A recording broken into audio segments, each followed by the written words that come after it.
Ever feel like you're living in a real-life prison drama? Not quite my everyday experience. Well, today's deep dive takes us straight into one.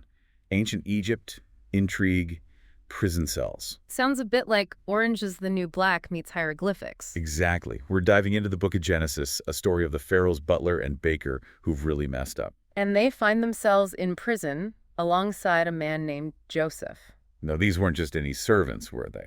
I mean, what did it actually mean to be the Pharaoh's butler or baker? In ancient Egypt, being close to the Pharaoh was everything. These positions, they're hugely important. Positions of immense trust. Absolutely. So their downfall, it wouldn't just be personal, it would send shockwaves. The ultimate fall from grace. Precisely. And in the midst of all this, we have Joseph. He's known for interpreting dreams, which, back then, that was a big deal. Oh, absolutely. Dreams in ancient cultures, especially Egypt, they weren't just random, they were omens. Messages from the divine. Exactly. So someone who could understand those messages, that was powerful. Invaluable. And that's what makes this whole situation so fascinating. You've got power, fate, the will of the gods, all wrapped up in these dreams. It's two guys locked up in a prison cell with Joseph. Joseph, the dream interpreter. You could almost feel the tension in that room. You can, and that's when the butler comes forward and describes this incredible dream he's had. And this dream is all about a vine, right? Tell me more about that. Vines are a big deal, especially in ancient Egypt. Think of the Nile, the lifeblood of the country. Its fertile banks are overflowing with vineyards. Yeah, it's like a symbol of growth, abundance, everything good. Exactly. And the butler doesn't just see any vine. He sees one bursting with life, 3 branches laden with grapes. So it's not just any vine, it's an overflowing vine, dripping with grapes. And the grapes, he says, he's squeezing them into Pharaoh's cup. Oh, the Pharaoh's cup. That's not just any cup, is it? No, it's not. The Pharaoh's cup, that signifies immense trust. You're close to power, you're in the inner circle. So you've got the vine, this powerful image, all these grapes, and it's all leading right back to the Pharaoh. That's right. And this is where Joseph comes in and delivers his interpretation.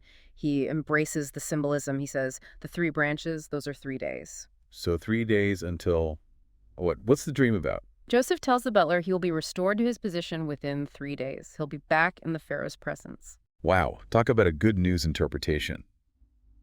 But then the baker steps forward, and we have this shift in the atmosphere, don't we? We do. Because the baker's dream, it's not as sunny as the butler's. So the butler's dream, it's like this hopeful image, and then the baker's dream, it's something else entirely. What does the baker see? He sees 3 baskets. 3 baskets, okay. But these baskets, they're not empty. They're filled with all these baked goods, and they're meant for the Pharaoh. Ooh, for the Pharaoh. Huh? So again, we've got that connection. We do, but then the birds come in. Uh-oh. Birds, that can't be good. The birds, they start devouring everything in the baskets. So instead of being presented to the Pharaoh, everything's being eaten, destroyed. Exactly. And birds, those are often associated with death, aren't they? Often, yes. They represent this idea of decay, things being consumed. So you have these 2 very different images, right? Grapes being pressed for the Pharaoh's enjoyment, and then these baked goods devoured by birds. It's like a complete reversal. So what does Joseph say about the baker's dream?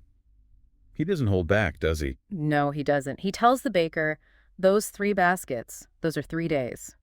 But for the baker, those 3 days will end in his execution. In the birds. His body will be left for the birds. Oh, wow. And the text tells us this is exactly what happens, doesn't it? On the 3rd day, exactly as Joseph predicted, the butler is restored to his position, and the baker, well. Hard to imagine what that must have been like. That moment when they both realize Joseph was right. It really is. But there's one more detail here. A detail that really adds another layer to this whole story. What's that? The butler. He's restored his position. Everything's going well. And he forgets about Joseph. Forgets about him? Yeah. After everything Joseph did? He forgets him. It's a striking detail. It is. It makes you think how quickly we can forget those who've helped us when we no longer need them. It's a very human thing, isn't it? It really is. It makes you think about the nature of gratitude, the power of these ancient stories, dreams, interpretations, human nature. It all comes together. Thanks for joining us for this deep dive. Until next time.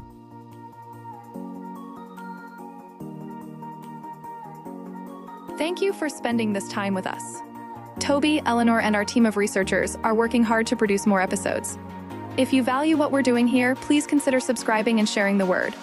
Additionally, our podcast, RSS, and Patreon links can be found below. Listener support is what makes our work possible. Join us next time for another deep dive.